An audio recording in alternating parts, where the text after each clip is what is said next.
দর্শক, এগুলো হচ্ছে আমাদের দেশি মুরগি। সো দেশি মুরগির মধ্যে এটা হচ্ছে লালটা হচ্ছে আপনাদের রাতাকুড়া, এটা হচ্ছে ফুটফুটে কুড়ি বলে এগুলোরে, এটাও ফুটফুটে কুড়ি বলে।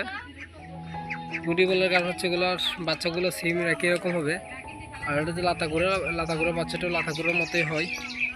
সো এদিকে আমাদের সামনে ঘুরি যাচ্ছে, এগুলো হচ্ছে হাঁস।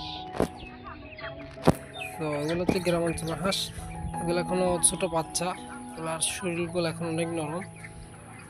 সো আমরা এখন এগুলো দেখতে চেষ্টা করব। সো দেখতে পাচ্ছেন এরা আমাদেরকে দেখে ভয় পায়, এরা বুঝতে পারতেছে আমরা এদের কোনো ক্ষতি করার চেষ্টা করতেছি, এরা এটা বুঝতেছে। তার জন্য এরা জঙ্গলে লুকে যাওয়ার চেষ্টা করতেছে, পালানোর চেষ্টা করতেছে। সো এটা হচ্ছে কুড়ি চলে গেছে, এদিকে খেলা বাকি আছে, চলে যাবে এদিকে কুড়ি। এটা সাউন্ড শুনেন।